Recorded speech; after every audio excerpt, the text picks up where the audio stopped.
Welcome. In our previous lecture or episode, we learned about an astrologer.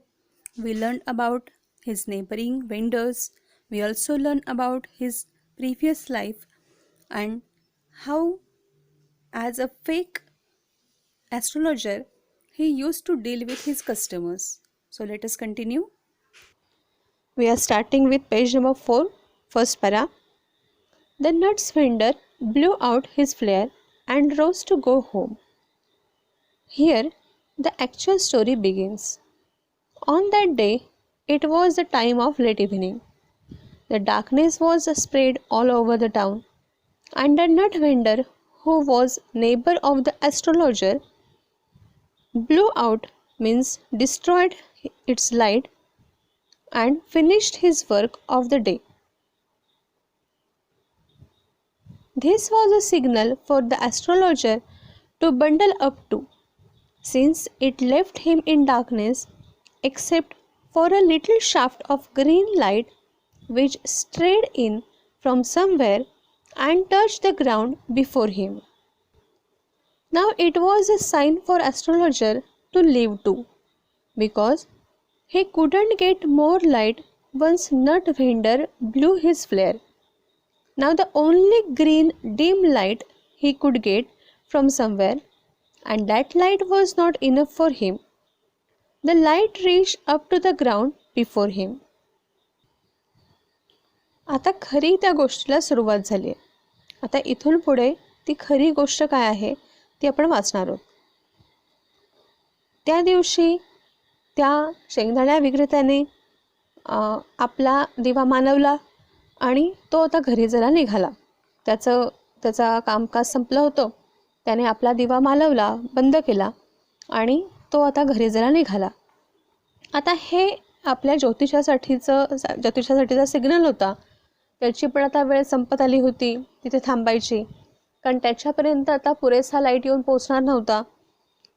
त्याने सुद्धा आता आवराआवरी करायला सुरुवात केली, कारण नट व्हेंडर निघून गेल्यानंतर त्याच्यापर्यंत कुठून तरी फक्त एक ग्रीन कलरचा थोडासा उजेडाचा झरोका त्याच्यापर्यंत पोहोचत होता. आणि तो सुद्धा त्याच्यापर्यंत नव्हे तर त्याच्या पुढच्या जमिनीपर्यंत, त्याच्या पुढच्या असलेल्या बाजूपर्यंत तो एक ग्रीन कलरचा थोडासा अंधुक असा उजेड त्याच्या समोरपर्यंत पोहोचत होता. आणि म्हणूनच आता त्या ज्योतिषाने आपली सामान, आपल्या गोष्टी उचलायला सुरुवात केली. He picked up his cowrie shells and paraphernalia and was putting them back into his bag when the green shaft of light was blotted out. So now he collected the articles and equipments and he started to put them in the bag. At the same time, somebody arrived in front of him. आणि आता म्हणूनच त्या ज्योतिषाने आपल्या जवळपास असलेल्या वस्तू आवरायला घेतल्या. त्याने त्या कवड्या उचलल्या. त्याच्याबरोबरीने त्याच्या ज्या छोट्या छोट्या काही वस्तू त्याने इक्विपमेंट्स म्हणून त्याने बरोबर घेतल्या होत्या त्या सगळ्या त्याने उचलल्या आणि तो आता बॅगमध्ये ठेवणार. तेवढ्यातच तो जो समोर येणारा हिरवट असा प्रकाश होता तो आता थोडा आणखीन जास्त अंधुक झाला, कारण तिथे कोणीतरी आलं होतं. He looked up and saw a man standing before him. He sensed a possible client and said, "You seem so careworn.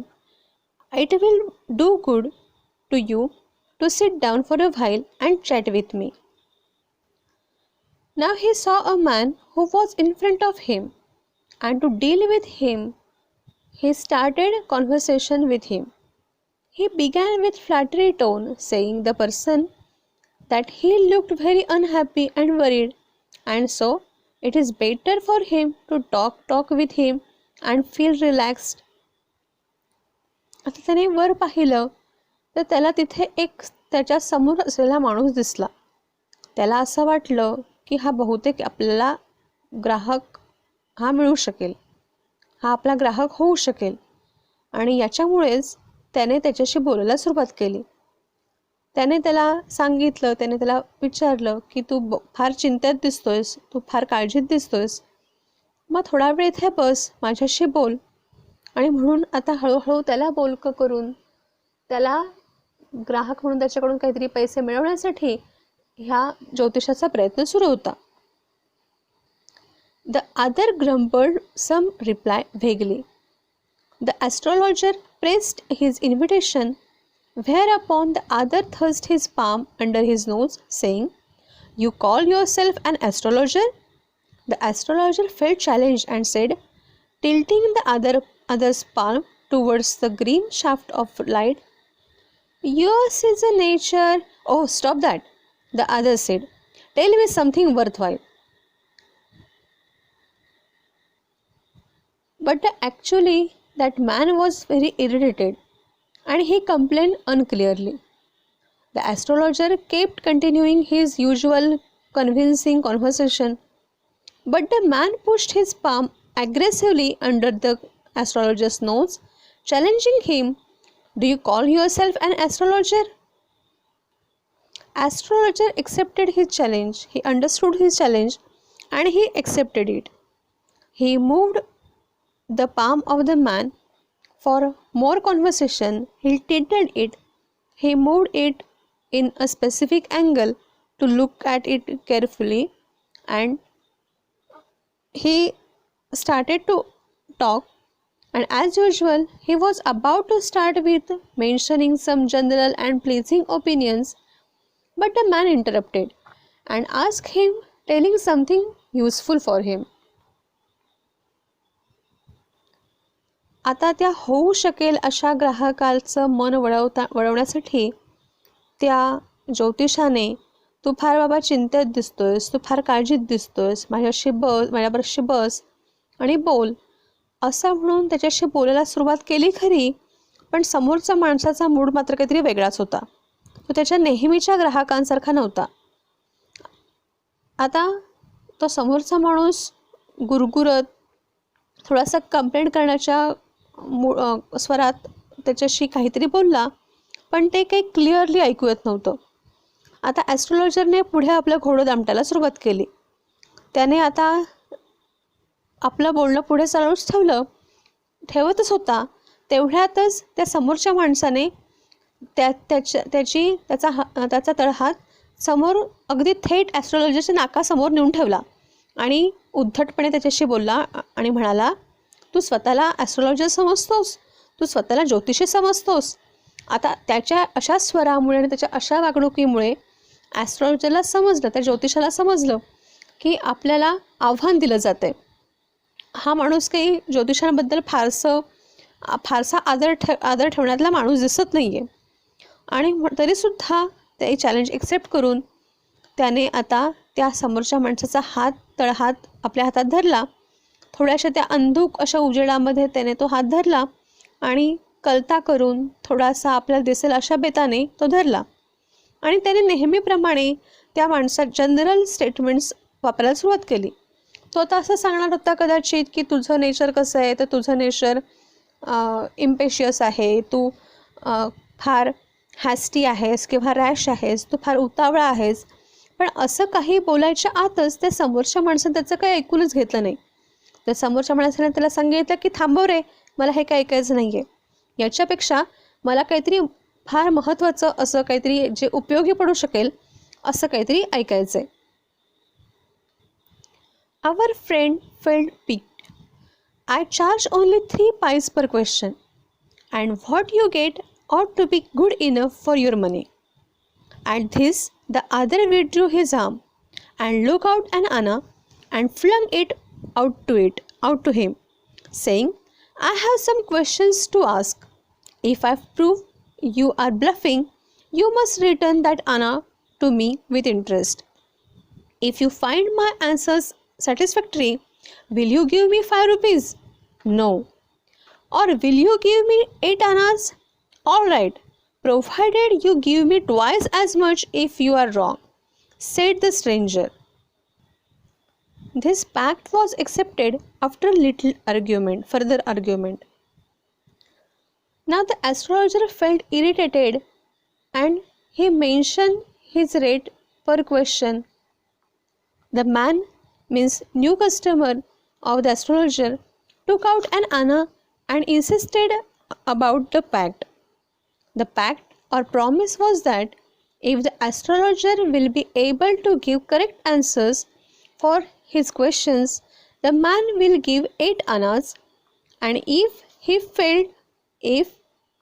astrologer will fail in his attempts, astrologer will give him double. After a brief discussion, the promise or the condition was accepted by both. आता तो ग्राहक, तो आलेला माणूस, तो काही नेहमीप्रमाणे ज्योतिषाची बडबड ऐकायला तयार नव्हता. तो चिडला आणि त्याने सांगितलं की मला काहीतरी उपयोगी पडेल असं सांग. हे ऐकल्यावरती आता हा जो ज्योतिषी होता त्याला तो वैतागला. तोही थोडा चिडचिडा झाला. तो म्हणाला की माझा प्रत्येक प्रश्नासाठी 3 पैसे असा दर आहे आणि तुला तुझ्या पैशापुरतं पुरेसं चांगलं उत्तर मी देईन. आता यावरती तो जो समोरचा ग्राहक होता, तो समोरचा जो माणूस होता, त्याने 1 आणा बाहेर काढला आणि समोर त्या ज्योतिषाकडे फेकला आणि म्हणाला, जर माझ्याकडे जे प्रश्न आहे त्याची जर तू उत्तरं दिलीस, त्याची तू उत्तर दिली पाहिजेस. जर मला असं वाटलं की तू खोटं बोलतोयस, थापा मारतोयस, तू काहीतरी उगाचच चिटिंग करतोयस, तर मला तू माझा आणा परत व्याजासकट दिला पाहिजेस. आता याच्यावरती ज्योतिषी असं म्हणाला की जर माझी उत्तरं तुला योग्य वाटली, सॅटिस्फॅक्टरी वाटली, बरोबर वाटली, तर तू मला 5 रुपये देशील का?